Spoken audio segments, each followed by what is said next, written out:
You're watching Backbench Drivers. I'm your host, John Lawson, and joining me this week I have Malachi, and Malachi is a former member of Family First, or a candidate. He was running for election in 2025 when he was tragically kicked out of the party for his correct views on race, gender, Christian issues, and pretty much everything else, which is, if you are following Australian politics, that's pretty stock standard these days. You don't last long if you actually have the correct stances on any of those issues.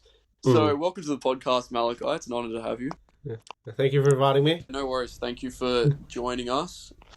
We wanted to discuss this week a couple of topics, including the collapse of the coalition, whether that's permanent, what the future might look like, also the leadership changes in each party.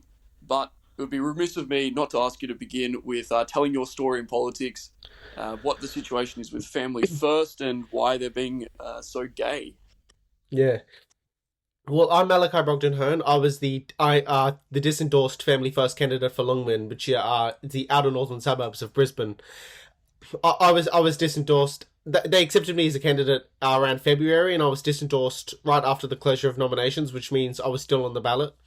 I was disendorsed for pro-Christian, pro-Australia rhetoric, and they took a lot of umbrage with what I said on Twitter, but it wasn't really offensive. I said that lesbianism is disgusting, referring to one of the Matilda stars and her wife having a child, because as we all know, that's very perverted. A child needs both a mother and a father, and I said that I said in response to Ozpil that at least they're white. He said something about South Australia importing British police officers, and I said at least they're white. And another thing was Australia was built solely by white Christian men, and Family First took a lot of umbrage with that. Although Family First doesn't take as much umbrage with some of their Senate candidate for Victoria, Bernie Finn, going on Avi Yemeni's stream, who was once convicted of throwing a chopping board at his wife. So maybe they want to reevaluate their priorities at Family First. Yeah, I don't know where it says in the Family First Constitution that it's okay to attack family members, but must be in there somewhere. Yeah, surely. But since then, you've gone on to say a lot more than what you were saying before you were a candidate for the party, and it's only gotten better and better for the most part. And you've been talking explicitly about basically the need for immigration restriction, social conservatism, Christian values, all these other things, which we all like to hear. And hopefully you have a career in politics somehow. You might have to, I don't even know what party you'd do that under. You'd have to look for a different role, I think, maybe on the back end. But nonetheless, thank you for joining us. And we'll launch right into the main topics here with the electoral right and the various problems that they're having at the moment. So as I'm sure you're aware, Malachi, and many of the audience will be aware, Peter Dutton was the candidate for the Liberal Party running to be Prime Minister in 2025. And after a real smash hit electoral season of, frankly, some of the most boring campaigning I've ever seen, focusing on more money for Israel and more temples for Indians. Surprise, surprise, Dutton didn't win. I don't know how that happened. I would have thought that those policies would have won over the majority of Australians. After all, everyone is going about their day thinking about, I just wish I could give more of my tax dollars to Israel. I wish I could. I wish I could have more Indians in my suburb. But unfortunately, most Australians don't agree with Dutton, and he lost not only the election but also his own seat in his own electorate, which meant that the Liberals then had to elect a new leader. Were you keeping up with the leadership race at all, Malachi? Were you? Did you have any candidates that you looked into? Not really. I didn't want Susan Lee, who changed her name because of witchcraft or something, of numerology or something pagan like that. Maybe it is an omen of luck or something.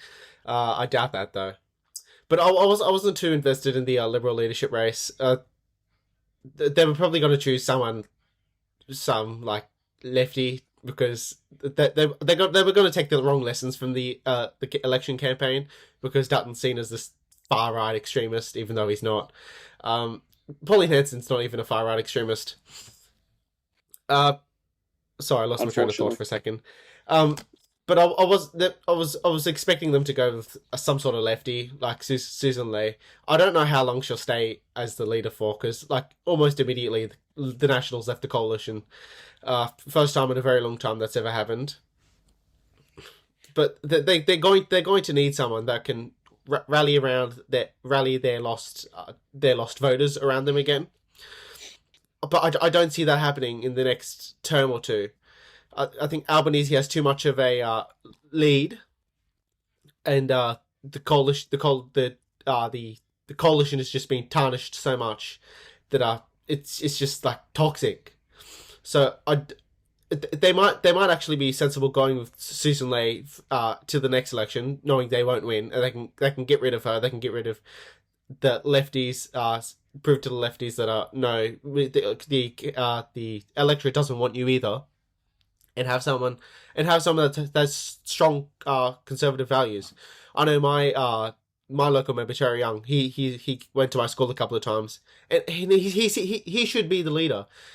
He's very Christian. He knows that this trans stuff is nonsense. I know people are sick and tired of hearing about trans people, but Susan Lee, she's pro-trans, I think, isn't she? I wouldn't be surprised. I think that she probably sees them as on the same spiritual level as her, with crystals and whatnot. Yeah, she really communes with them. But just... were you keeping up with the other two Conservative candidates? Because although we wish we could pluck a particularly right-wing candidate out of a haystack and say, yeah, this guy is the one that we want them to run with, it looked like realistically the two best options for a right-wing leader. And I say this knowing full well that these aren't even on our radar. These people don't even register as right-wing. But Angus Taylor, and then you also had the fellow from WA, Andrew Hastie, I think.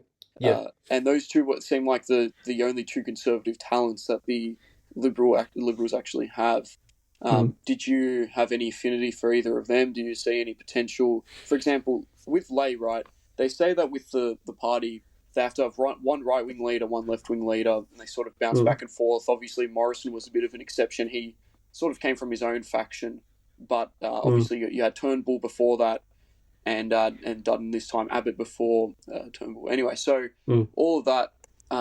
So it is sort of the natural course of events that Ley would become leader. Whether she'll stay for long or that it will quickly flip-flop back to the right, who's to say? But out of the right-wing options, what are your thoughts on either Hastie or Taylor? Do you have any impressions on them? From what I read of from Hastie, I was pleasantly surprised. I saw that he opposed the same-sex marriage referendum. Not the referendum. It passed the legislation to for same-sex marriage in 2017, this is very reassuring. I didn't read too much after that, but he's probably moderated his beliefs since then. Because as I said, they're going to take the wrong lessons from the campaign. I didn't read too much into Angus Taylor, but I wouldn't be surprised if he's a bit of a lefty as well, or at least a centrist. Well, Taylor strikes me as his main issues being to do with energy policy and resources, which they're important. They're important issues, but they're not exactly cutting edge. When we look at the direction our country is going in, I mean, energy is something that at the end of the day should be purely pragmatic, and same with resources. What benefits our country most? And I feel like that's a fairly uncontroversial debate to have, whereas some of the most important issues are the ones we can't discuss quite as openly, which is the demographic replacement of the members of our nation. So immigration would be really the big issue we want to see targeted. And on the other hand, Hastie, he seems okay on some of the cultural issues. For example, he has, this sort of came up recently, the fact that back in the day he said that women shouldn't be in the military or at least in active service roles. And of course, also on same-sex marriage, he's a bit more conservative on that. And but once again, I think he's going to focus a little bit more on those military issues when and he isn't. From what I've heard, I think he is a Zionist. I don't know whether that is a strong conviction of his or that's something that he's adopted purely for the sake of surviving within the Liberal Party. But nonetheless, neither of those candidates are speaking to me on the issues that I want to hear spoken about, which is immigration. That's the most vital issue of our time in this country, because, and I'm sure you agree with this, Malachi, in 50, 100 years, there's still going to be coal in the ground. There's still going to be, iron ore, and there's going to be solar panels and sun and wind and whatnot. But in 100 years, at our current rate, white people will not exist in Australia. And if that were to happen, what kind of fuel we use is really not going to matter, because we're going to have Sudanese people stripping the copper out of the electrical boxes anyway. So you can't have a functioning country without the people that originally made the country function, which were the Anglo-Celtic and European original settlers. Anyway, this is all stuff I'm sure you're familiar with. Do you have any thoughts to add to that? Yeah, as soon as whites become a minority, we're screwed. You look at Zimbabwe, you look at South Africa. After the whites gave up power in Rhodesia and South Africa, they were screwed. Whites had this farm seized off them in Rhodesia, and they were kicked out. I think it was so bad in Rhodesia, in Zimbabwe, that Zimbabwe was rated 5 out of 10 on the genocide watch scale. In South Africa, as you know, it's been in the news a lot recently. The genocide of the white farmers in South Africa, backed by the white government, either implicitly or explicitly. And one of the lead candidates in South Africa chanting "Kill the Boer." And you see at some of these anti-Australia Day protests, people who chant similar rhetoric to that: "Down with the white, watch out whites." And I think I don't know why it's to an extent it's suicidal empathy, especially from women. But we can't keep importing these people that hate us, these people that don't contribute anything, these people that only commit crime, people that frankly should not be here. They don't even speak our language. They can't assimilate. They don't practice our religion. They don't practice our beliefs. There was a killing in Canada recently of a Sikh murdering a Hindu, or a Hindu murdering a Sikh. They're all the same to me. But and some of that hatred between Sikhs and Hindus is here as well. But I'm like, why are you doing that here? What take that fight to India. We don't care. And this is exactly every single time you import these people, you import their problems. You cannot separate the problems from the people. It's never going to happen. Yeah, exactly.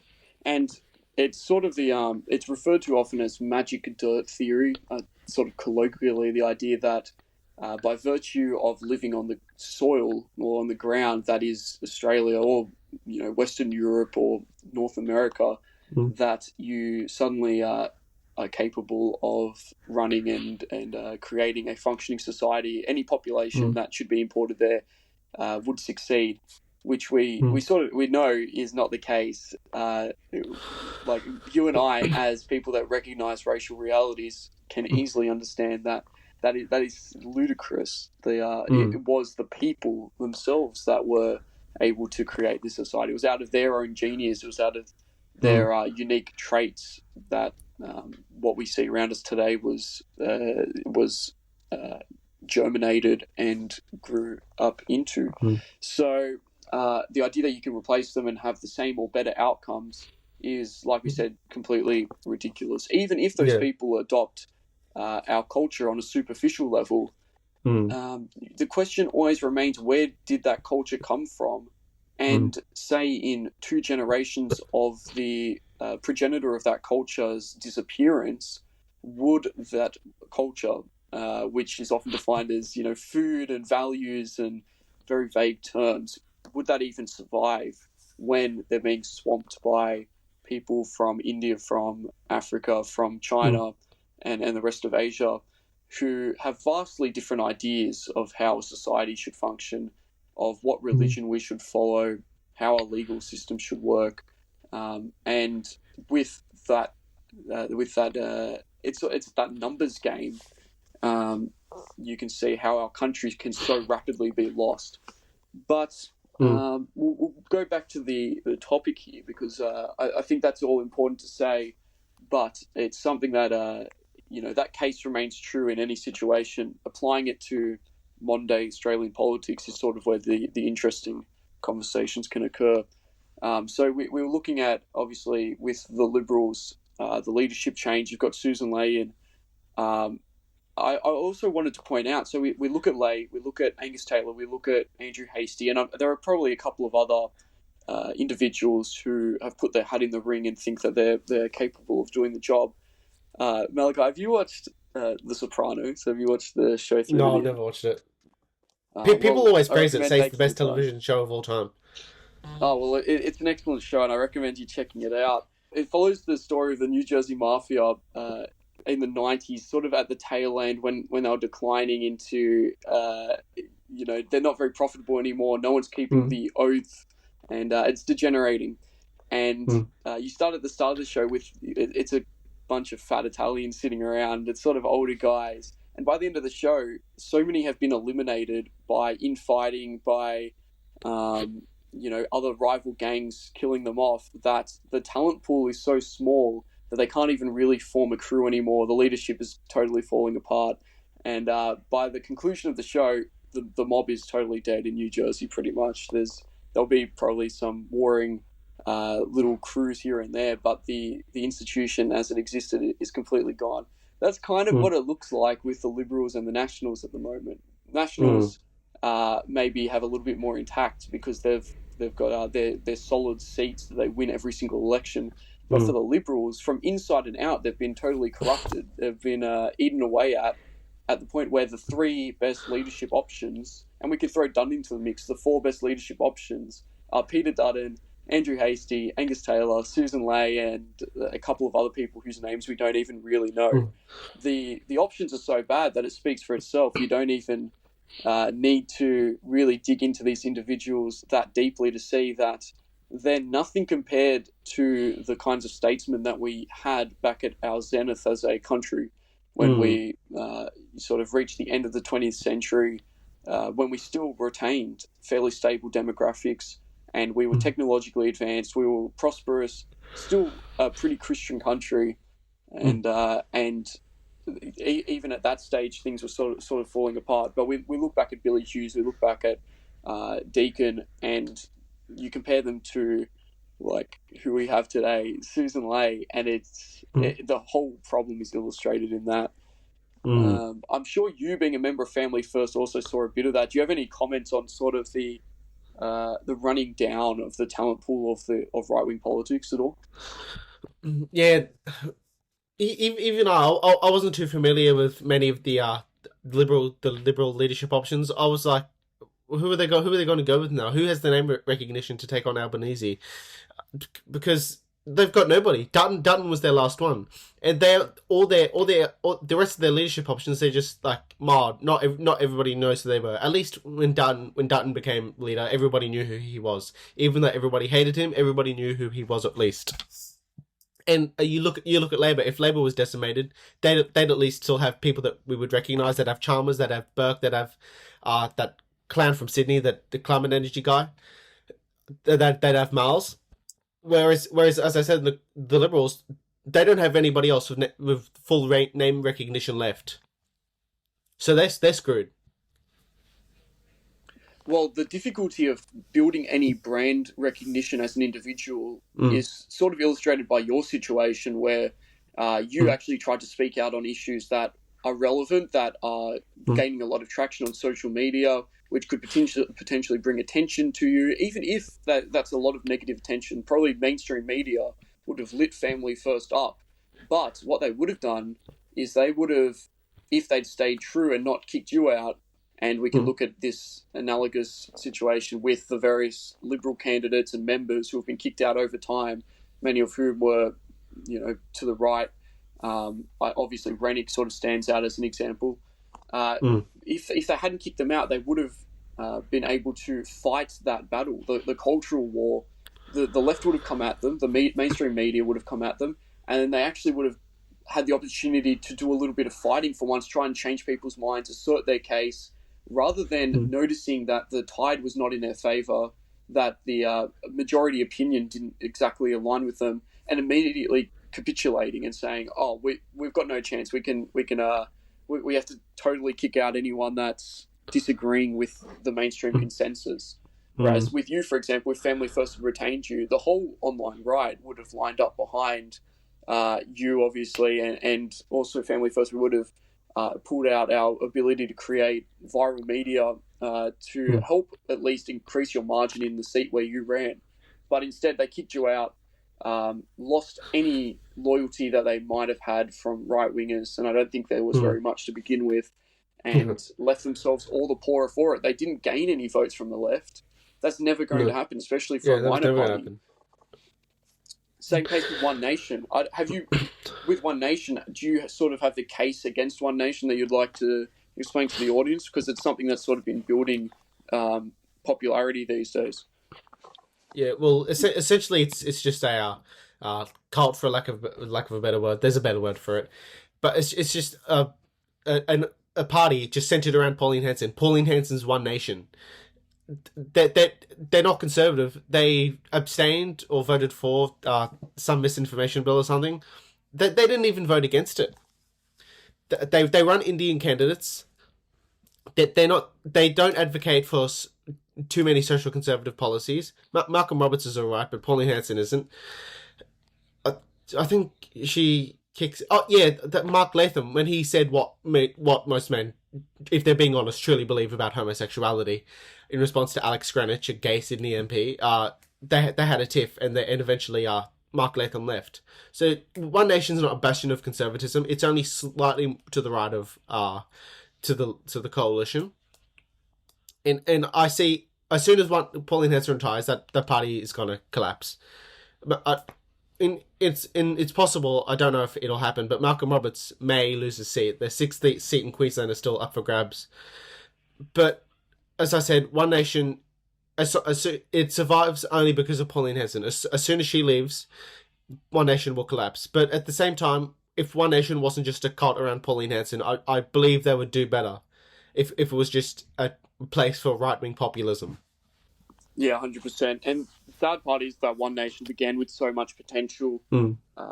Back in the 90s, they really were hitting on the topical issue of the time, which was mass Asian immigration, or discussed it less and less until we get to the point today where they're running Indian candidates and pretty much totally given up the identity of the party, what it originally stood for.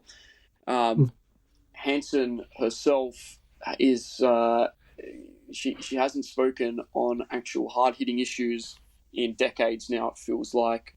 She got really caught up in the vaccine stuff, which at the time had validity, but to keep on going on about that kind of stuff these days, I don't see it as very much of a vote winner. Remember, keep in mind, Hanson rose to power at a time where she actually could have had that sort of politics actually could have reversed what has now happened to our country and what is happening to our country. We sort of take that for granted. We those of us who are a bit younger can't even really can't remember and find it hard to imagine a time where our country wasn't so multicultural. Hanson came in at a time where the country was still 90% plus white white European and Anglo Celtic.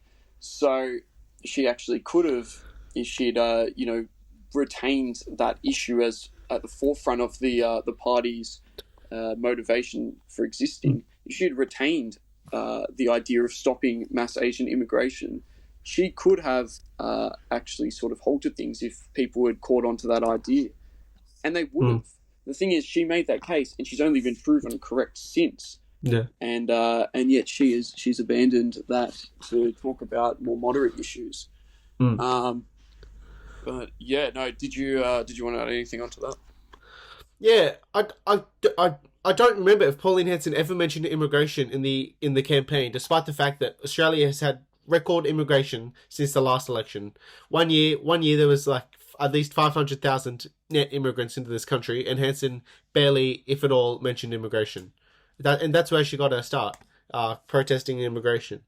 So she's just like, we can throw her off at the next election. Hopefully she loses her Senate seat, although I don't think she'd run again in 2028. Yeah, she's getting a bit long in the tooth. We can hope that she retires soon, but second to that, we also hope that the party collapses, because if One Nation exists as it does today, it's a great vote stealer from what could be a genuine right-wing alternative.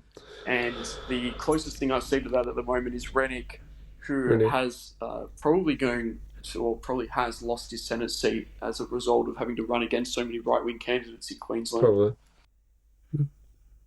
Yeah, but moving on, did we want to talk about the Nationals contest a little bit? Did you want us to run us through the leadership contest there? Yeah, it was. I was surprised that there would be a Nationals leadership contest, because the Nationals did all right. They only lost one seat technically, but they lost that seat in 2023 when Andrew G defected to the crossbench because he supported the Voice and the Nationals didn't. They nearly gained the seat of Bendigo, which overlaps Jacinta Allen's seat, who's the Victorian Premier. She's done such a poor job. People are saying that if Bendigo went to the Nationals, that Jacinta Allen would be out as Victorian Premier. But other than that, the Nationals I think gained votes. Their percentage of votes increased as opposed to 2022. So I was surprised that there would be a leadership spill in the Nationals. But Matt Canavan looked like a far better candidate than David Littleproud. But unfortunately, that the Nationals didn't select the right candidate.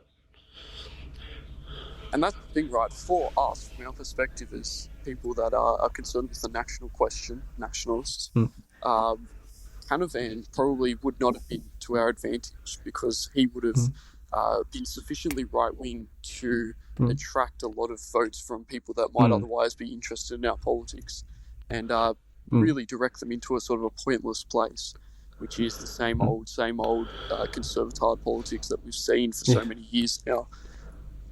Nonetheless, from the perspective of the Nationals, he would have injected a lot of new life.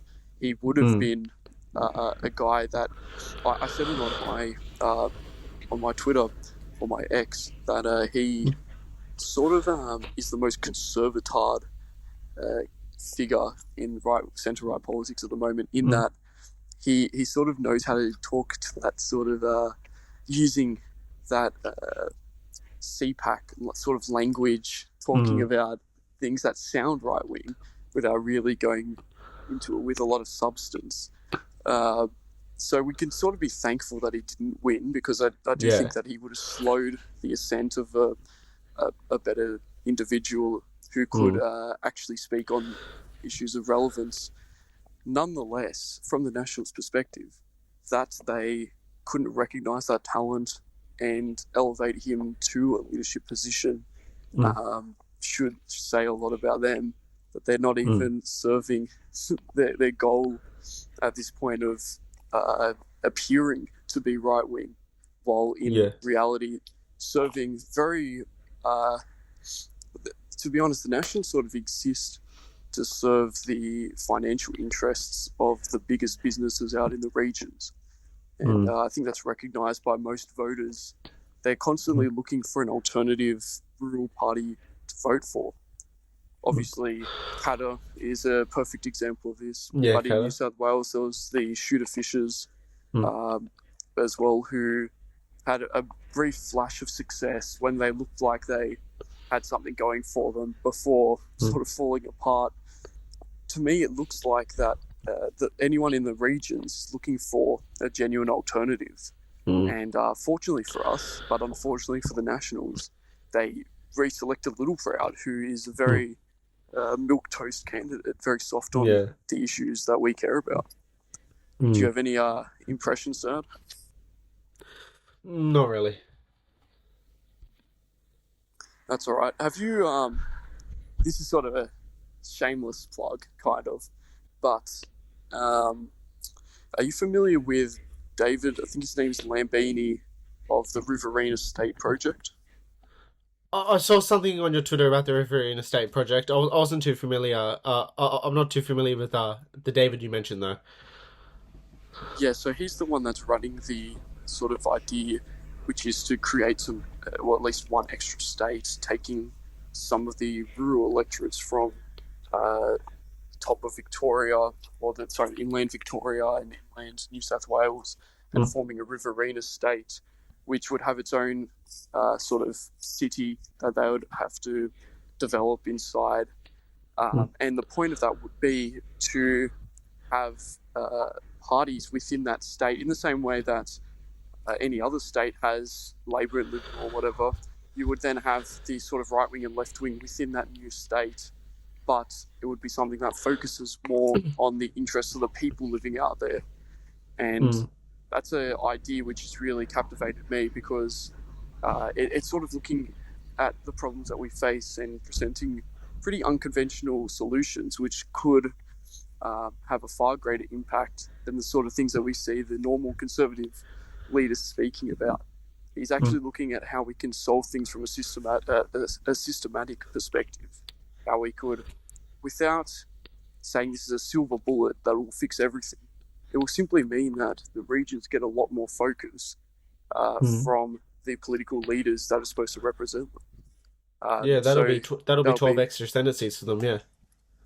Yeah, and they'll be able to unlock the resources of that region and use them to the benefit of the population that lives there, rather than having all that wealth either laying dormant or being siphoned by multinational companies. That's something that I'd really like to see develop, and I think that by electing Littleproud, the Nationals have only accelerated the timeline on that. Landini, who is the party leader, has now got sufficient membership in Victoria and New South Wales to register the party for the next state elections, and then for the federal election after that. So there will be another alternative on the ballot coming up, and hopefully it wins. I'd like to see some success from that project. I think it could really shake things up. Yeah, in a similar vein, occasionally it'll pop up in the news that North Queensland wants out of Queensland and they want to create their own state. It's supported by both Clive Palmer and Bob Katter. I don't know if it'll happen though. It probably should happen. It'll be good for conservative politics in Australia. That'll be a state that is almost entirely conservative, similar to Riverina, and they can focus a lot more on resources and the regions, rather than Teals in Sydney and Melbourne. Yeah, exactly. And it sort of goes back to what we were talking about before, which is you have the coalition being attacked from both inside and out. Within the party, they're putting forward, or they have very little talent to call upon, and then they're putting forward some of the least capable people that they have available. And then from without the party, you've got these external pressures. So obviously you've got Teals, but you also have possible alternatives to Nationals, which could really accelerate and have a lot of success, although we're yet to see that eventuate, so can't say that's a guarantee. Then you also have, from the right wing, for example, One Nation. This election was sending its votes into Liberal through the Liberal Party through preferences. Now, One Nation is going to be losing Hanson, and with the party, Hanson-less, you're going to then have a contest from the guys down in Victoria, the NSN with their new party that they're forming, which, if it is titled White Australia Party, I feel like could win a lot of votes that would otherwise go to One Nation, even from people that aren't super politically invested. If they look at the ballot and they're a One Nation voter and they see White Australia Party, that could, in time, be a vote that grows and perhaps gets a senator elected or something like that. That's so they're going to be. Yeah, sorry. I'd expect the establishment to do whatever it takes to stop the NSN from getting on the ballot, or let alone registering as a party. Although they can't do that, but I'd expect them to do something like that. Yeah, it won't be easy, but say they do get on the ballot. Now all of a sudden the right-wing siphon of votes, which sends people to the Liberals or votes to the Liberals, will be eliminated, because I don't think they'll be very friendly. They've stated numerous times that the centre-right is their main enemy, and probably rightfully so. So One Nation is ruled out as a source of right-wing votes. They've also lost a lot of high migrant areas, the Liberals that is, they've lost any area with significant amount of migrants because they're always going to vote for the Labour Party or the left-wing party because they are here. The Liberals don't understand this because I guess their ideology precludes them from doing so. But they're here, these migrants are here for free stuff. They're here because they were told that there were lots of jobs in Australia, money is easy, we've got a strong economy, you can come here with very few skills or with a fake degree and make a ton of cash, send it back to your own country and then follow that money back home after you're all done, or even set up shop here. The government will assist you with healthcare, various other things, unlike in your home country. So they're here for free stuff. And then you've got a party that comes in and says, we're the free stuff party. We want you to have more free stuff. And the other party is trying to take your free stuff. And then the Liberals are shocked when these new migrants aren't voting for them.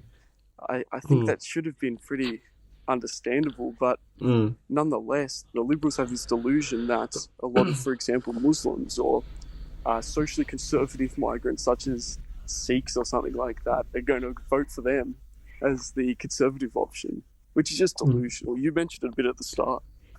Oh, the Sikhs. Oh, yeah.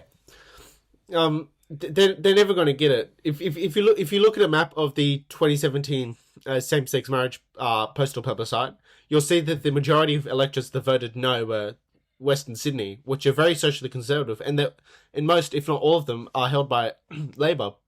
But they're all ethnic seats. They're not white seats. They're ethnic seats. So there's a lot of social conservatism there. But as you said, Labor, they're the free stuff party. They're the party of the Liberals are also the party of multiculturalism. But Labor does it better. Labor is the free stuff party, and they're never going to defect from Labor. The migrants. Yeah, exactly. And they also do a lot of work on the ground, getting in good with these migrant leaders who kind of have a lock on a lot of those communities. If you can get their local religious leaders to support your party, all of a sudden you own that vote. You have a whole block which is never going to defect from you. And it's something that, once again, like you said, Labor just does better in terms of winning that. And yeah, I think the Liberals' concept of this conservatism, which is not too harsh and focus on the economy and sort of Tory-ish presentation, is something that uniquely appeals to Anglos. So they really have shot themselves in the foot by deciding that they don't want Anglos to live in this country anymore.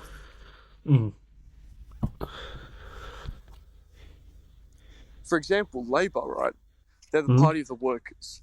That's sort of without being a conservatard ink retard and saying, "Oh, socialism sucks" or whatever. I take a bit more of a nuanced view on it, but socialism is something that has been exported to the whole third world in various forms: communism, socialism, syndicalism. All these ideas, although not very ideologically pure, have made their way to the most impoverished countries in the world. They fight wars over it, not necessarily because they're ideologically convinced, but because their side was able to provide them more resources. Once again, in Australia with Labor, you see a similar situation, obviously without bloodshed that you might see in a third world dictatorship that claims to be socialist or something like that. But nonetheless, it's the same principle. For example, even I believe in India, for example, socialism did have quite a shine to it at the beginning. Although I don't know how common it is these days. I think similar with Pakistan, and these are some of our biggest sources of migrants these days. Now, once again, there is a type of socialism that appeals to white people, and it is the socialism that we saw at the beginning of the union movement in Australia. But the Labor Party was smart enough to recognise that movement was built upon people altruistically self-sacrificing themselves for the sake of their brother man in order to give them a leg up. they didn't want them to work for 10 hours a day in a coal mine with no air to breathe, and that was sort of socialism that white people were interested in. But when we get to Indians and Pakistanis and various other groups, the socialism they're interested in is how can I replicate what I see on TikTok reels on my low wage, basically. And so it's completely different. They're not interested in helping their fellow man quite as much. They're interested in how can I, a bottom feeder who doesn't have stuff, get stuff. Yeah. I think I've elucidated that point enough. I saw a video. I think Matt Walsh was reacting to it. Of some migrant. The only words he knew was give me stuff." They were the only words he knew. That is that you're right. That is exactly why they come here, for free stuff. They don't come to enrich our country in any way via their labor or creating any businesses or anything. They just come here for free stuff.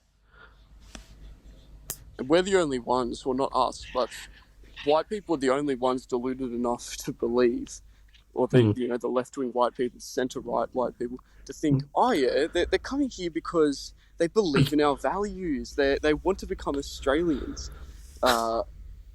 Totally ridiculous stuff, right? Yeah. If they wanted to do those things, they could have done them at home in their own countries. After all, if you're talking about them moving here for the sake of our ideas are something which are contained in your head and are communicated verbally or visually. And that means that geography is no barrier to implementing those ideas / values in their own countries. Yet they come here. Why? Because maybe for the next 20 or 30 years, we're going to have a healthcare system which will give them any treatment that they may need, of which they are going to need a lot more, mind you, because as we know from a lot of these countries, people that come here often have pre-existing health conditions, and then because they're either here on a family visa or something like that, or they come from a place like Pakistan where there is a high rate of inbreeding, and once again, that's only going to create more strain on our healthcare system. Also, the greater number of people with fewer numbers of people that are contributing to the tax system in the same way, instead sending remittances home and various other financial scams, participating in those, you're going to have a point where we can no longer sustain the free stuff economy, and times will get tough. It's only really at that point where we will start to see slowdown in immigration. And I think at that point it will be safe to say that they in fact did not come here for our values. They came here because we had more resources than them and they wanted to take. And we were delusional for thinking that they would do otherwise. Anyway. Yeah, that's a little bit on that point, yeah. Yeah, the immigrants they import, they practice like barbaric stuff that we stopped centuries ago. They practice female genital mutilation. They come from countries that only recently abolished slavery, and in countries like India, there are like 15 million slaves in India. Countries that still de facto have slavery, even though it's legally abolished, they still have it. And we can never share a country. We can never share a culture with these people that think slavery and female genital mutilation is acceptable. Yeah, actually, you're right. The only thing that they keep when they come here, they leave their extended family at home sometimes. They leave their country of origin. They leave their countrymen to come here.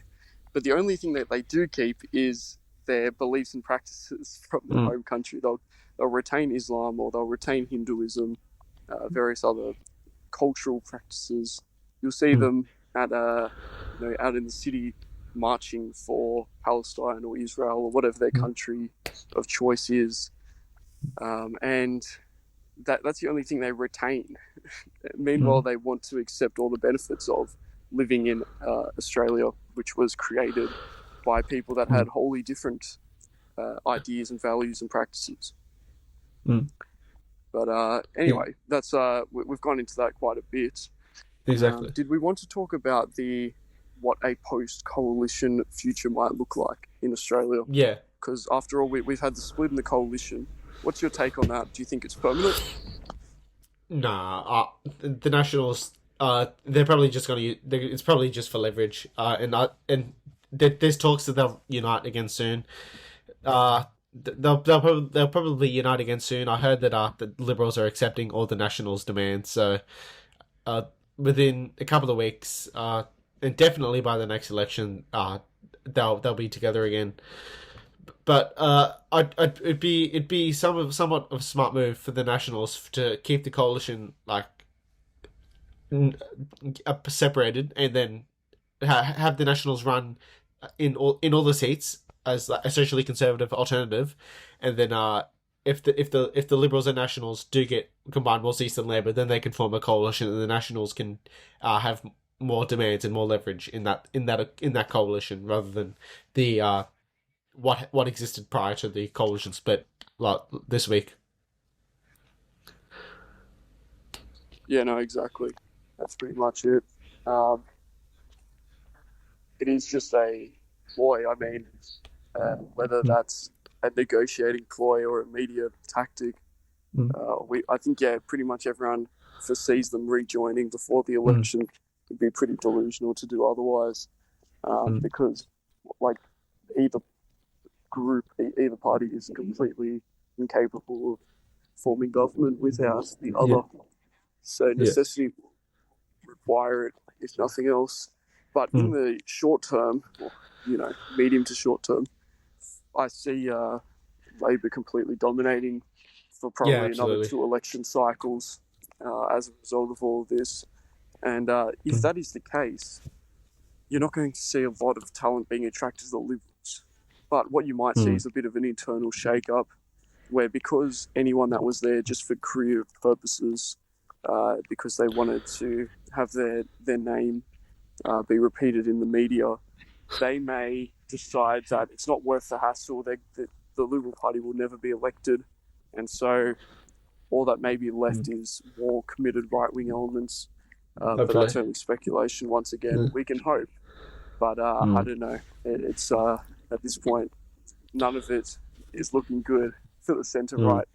So I guess that takes us into what I'll say is probably our final topic for the day, which is the rise of the alternative right vote. Now, of course, we saw with Rennick, he had an outstanding performance at the last election, and that was in spite of a total lack of media coverage and a very minimal budget. What was your takeaway from that, and did you see anything promising from any of the other right-wing minor parties? Rennick did a very good job of what he was given, which was essentially nothing. He only had a centre spot, and he'll probably finish 7th. He'll probably just miss out.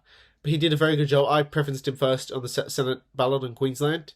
I like, and a lot of people like what he's offering as opposed to the coalition, as he said, milquetoast conservatism. He's offering an alternative to just Israel and low taxes and mass Indian migration. He's offering something of value. He's offering things that Australians care about, like ending net zero permanently and stuff like protectionism and economic nationalism, which a lot of Australians want, especially Nationals voters. And a lot of Nationals voters, within the next election or two, a lot of disaffected Nationals voters, Rennick may be able to, if Rennick stays as people, and Rennick and People First stay, I believe Rennick can sway a lot of votes his way, that he'd be almost a shoo-in for the 6th Senate spot in 2028, especially if Hanson retires. Yeah, exactly. And I mean, there was a lot of hype around Rennick before the election.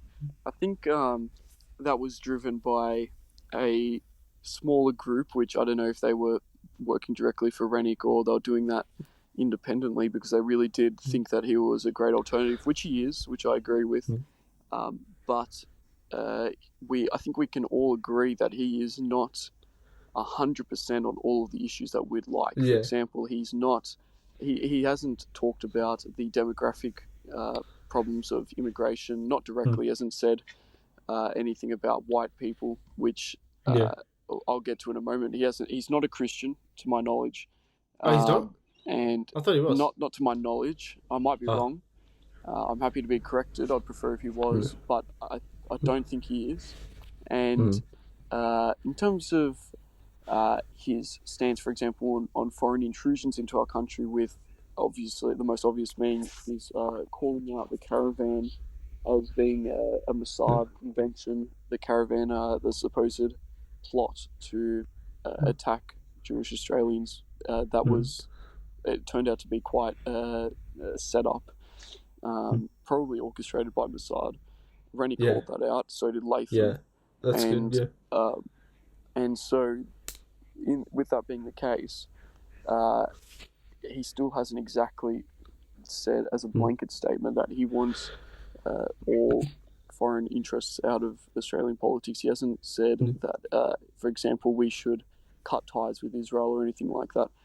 Now, all that being said, I'll add in that this is all a good thing, and that's maybe surprising to many. I often take the view that we do need to say the whole truth in our presentation, but usually who I'm saying that to are people that are not in the arena itself, but are commentators, or they're all they do is talk. To those people, I think that it is important that they do tell the whole truth. If they're talking to an audience, they should be communicating the whole message. But for others, for example, like Rennick, I don't think that it is he's hiding anything in that case. I think that he is saying what he genuinely believes, like he is being truthful. And the fact that he doesn't go all the way on, for example, topics such as Israeli penetration of our society, actually gives a lot of cover for people within, for example, if you were to run further right candidates, he as party leader will act as a sort of a block to a lot of media attacks, because if he were to be put in front of the media, he would gain in popularity rapidly. He would overtake, I'd say, One Nation, and obviously Trumpet, because they don't exist. Family First, I think he would, he already did overtake them in some of the elections. So he can only benefit from more media attention, which would come with controversy. But at the same time, he is sort of a shield where people don't think, this party's a bunch of cranks, they're unable to win an election or something like that. He adds professionalism, and he's also a bit more of a moderate voice. And I'd liken that situation to the AFD, where, for example, you have a very moderate party leader, the lesbian, I forget her name. And she married to a Nigerian. Married to a Nigerian. Quote unquote. And but with her as head of this organization in a country with very strict censorship laws that has banned political parties in the past, she provides cover to the far more radical right-wing elements of her party, which then end up characterizing the party's image anyway. So anyone that is right-wing, they're attracted to AFD. But meanwhile, you have the media and the government censors who sort of have, they have the difficulty of categorizing, because it isn't a wholly right-wing party. There are these other elements within it. And I see a similar situation here with Rennick, where he is a sort of a moderate presenting, but in reality quite radical guy with a very intelligent presentation, very smart guy, clearly knows his stuff, is across the facts. He can give a lot of cover to a further right party, which people first may develop into. What's your take on that? Do you think that he should actually be saying a lot more of the message? Do you think he would benefit from being further to the right? Yeah, if he advocated for things like an immigration moratorium, or things like advocating against the great replacement, which is true, and if he names it specifically, and if he calls out Israel for, as you said, penetrating our political system, that'll come with a lot of political controversy. The media won't be too happy about that, but a lot of people will be happy to hear it.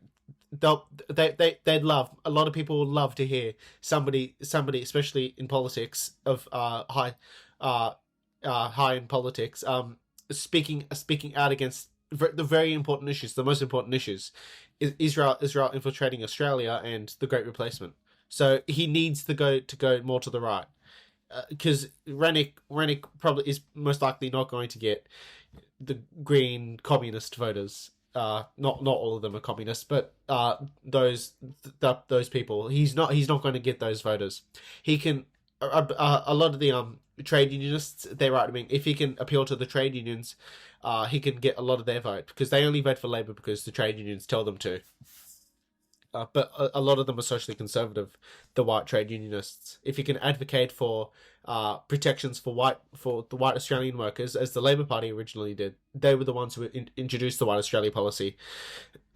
He'd get a lot of support across the political spectrum. Gerard Rennick, he would. Well, maybe true, but I think that for example, if you watch any business tutorials or read books on it, oftentimes, I'm stealing this straight from Alex Hormozy, who makes YouTube videos on business topics and tutorials. He often talks about, you want to try to imagine your avatar, the person that you are selling to, the sort of archetypal buyer of your product. The more specific you can get, the more effective your sale will be. If you are marketing a product to an undistinguished mass of people, trying to be as bland as possible, that may work in certain advertising campaigns where, for example, maybe you're advertising during the Super Bowl or something like that, where it's being broadcast out to a bunch of people. But even in that case, they know that who's watching the Super Bowl?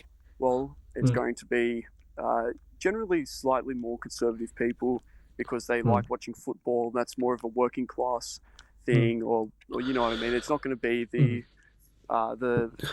people watching gay Netflix shows that are tuning into the Super Bowl. And so they can sort of understand, it's more families watching this, and so they'll market their product specifically to the kind of audience that they're trying to reach. With Rennick, if he is trying to appeal to the sort of rough and ready working class at the same time as trying to appeal to the disaffected middle class Liberal voters, I think in the end he'll end up becoming much like many other parties and being undistinguished in that way. And really speaking to no one in the end. I think what he needs to focus on is trying to chip away at the Liberals from the outside, meaning taking the right-wing edge of the Liberals, and also the sort of the teal vote that isn't necessarily progressive. And what I mean by that is people that are, they're up-and-coming professionals. They want an economy that benefits them. They don't want a country that is totally selling them out, but they're not interested in the Liberals. They think that the Liberals are corrupt and self-serving. I think that those sort of middle and upper class seats is what he should be targeting. Meanwhile, you'll have One Nation, or perhaps one day the White Australia Party, which will be appealing to the working class. And I don't think you can have both of those demographics in one organisation. Or voting I understand where you're coming from, yeah. Yeah, and so I think he should really focus on what he is suited to. And the thing with the middle class is they're notoriously skittish. They don't like people that sound too radical, that are going to shake things up too much. And for that reason, I think Rennick, as sort of an accountant type, is really well suited to that. I think he has definite appeal in that regard.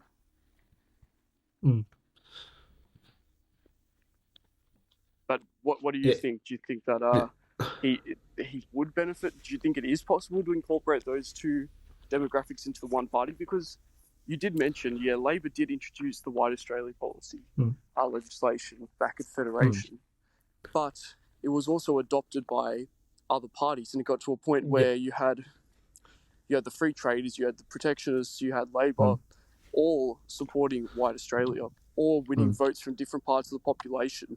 And for that reason, are able to push that policy through into that policy proposal into our legislation. Unfortunately, not into the Constitution.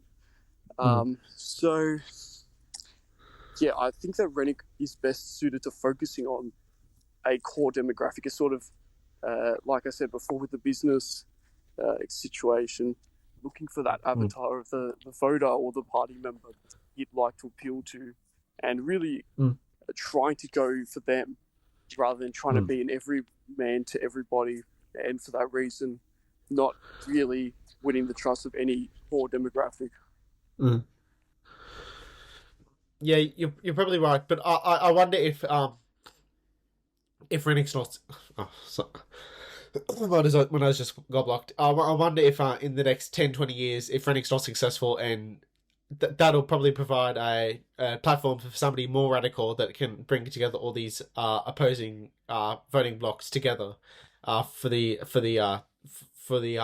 same political purpose, because they're just sick and tired of both major parties, and the Great Replacement will have gotten a lot worse in the next 20 years or so. The economy will be worse because of the Great Replacement. Every facet of our life will get worse in the next 10, 20 years. And eventually that will provide the platform for somebody far more radical to come in. If somebody like Rennick doesn't act as a dam to stop the more radical ideas from coming in now.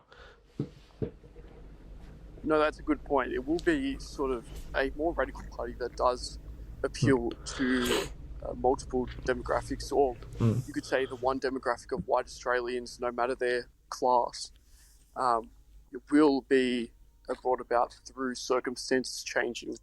When we start to see the results of mass immigration in our faces every single day, clearly making our quality of life worse, it becomes unavoidable, then yes, I do agree. I think then you'll be able to, you'll see the rise of individuals that can speak more explicitly and appeal to a broader range of people. But at present, I think that Rennick could do a really good job of just really chipping away the Liberal Party until they're basically non-existent. And in doing that, I salute him. Yeah. White people, they don't have a unifier on anything, as opposed to every other group: Chinese, Indians, Muslims, Jews, etc. They all have their own organizations. They all back one another. You see this with Carmelo Anthony in the United States. He brutally murdered an innocent white kid, and black Americans just coming up in support for him, donating to him hundreds of thousands of dollars, and thankfully you're starting to see a burgeoning of some sort of white brotherhood, with the woman who shouted the N-word at the baby, which granted probably wasn't the right thing to do, but people are sick and tired of black people coming together when one of their own murders another human being, and they all support it. So hopefully a white brotherhood would be able to flourish in the next few years as a response to all the other races having their own brotherhoods. Well, I think that sort of that example you gave illustrates the case, which is that with black Americans, they are clearly a minority in that country, and so by experiencing and I don't say this to be like a BLM, sort of retard, but they are experiencing sort of pressures every day from various other demographics. Not even saying that those are even physical pressures or anything like that. They're probably mostly mental. They're probably imagining a lot of them. But they do look around. They say that they're a minority. They say that they've got their community, which has its own interests, and they feel those interests, and therefore they will advocate for their people on a racial basis rather than various other identities. But with whites, that's just not the case yet. A lot of conservative whites haven't gotten to the point where diversity is so in their face and so harmful that they will unite on the basis of race. However, those of us who are out here today advocating the nationalist case, although yourself, you suffered reprisal for doing so, being kicked out of Family First, and maybe suffering reputational damage when you go to get a job. I think that although now we are, considered weirdos or outcasts, for making this case. We're only going to be vindicated by history, by the increase of non-white demographics in the country will be proven correct. And so those who were first on the case, explaining things and pointing to the flaws in the current way our country is being run, when those flaws become so glaringly apparent that they can't be ignored, people will turn to those who were first to point them out to lead the way to a solution. So, although, may not be the time for a radical leader to come in electoral politics, I don't think the time is far off. And what we're doing is sort of important in creating the conditions for that. Yeah. But that pretty much brings us to the end of the episode. Sorry, did you have something to say? Yeah, eventually our time will come where nationalism will be a viable political force, and white people will support it because everything wrong with this country, mass migration, the economy, everything else, it will all come to a head, and it will explode, and it'll be terrible. And hopefully we won't be distracted by the bread and circuses, so we can focus on actually getting better results, and focusing on a party and candidates that will actually deliver for us, and not for multinational corporations, and not for Israel, not for the multicultural communities, but for us, white Australians, us who built this country, but we've been forgotten. Our fathers who died in two world wars for us, for our freedoms, being completely forgotten. Well, on that note, we'll wrap up the episode. Thank you for joining me this week, Malachi. Thank you for inviting me. It's great to have you. Thank you. I think that we covered a lot of important topics. I hope the audience enjoyed that. Where can they find more of your work or more of your content if they'd like to? My handle on Twitter is Malachi Oz. That's MALACHIAUS. You can find me on YouTube at the same handle as well. My link tree, if you go to my Twitter, my link tree where all my other links will be, it'll be there. My Patreon, my Substack, my Rumble, which I just upload the same videos I upload YouTube, I upload to Rumble. All my other social medias you can find in my link tree. So yeah, please follow me everywhere. Yeah, and that will be linked down in the description of this episode. So I encourage everyone to go check out Malachi's various other platforms. Do you have any? What are your plans for the future? Are you going to just focus on content, or are you going to focus more on the electoral route? What are your next moves? For the short term, I'll have to focus on content. That's probably the only viable career path for me. I think I won't be able to get a regular 9-to-5 job after specifically naming The Great Replacement after being disendorsed by Family First. So I'll probably pursue a career in content creation and political commentary for the short term. Maybe in the medium to long term, I'll pursue an electoral career. Well, yep. Hopefully that works out for you. It's thank you. It's a difficult career to follow, but nonetheless, best wishes. Thank you. You're welcome on the podcast anytime. But thank you for joining us this week, and I'll say have a great rest of your week. Thank you. God bless you all for watching. Goodbye.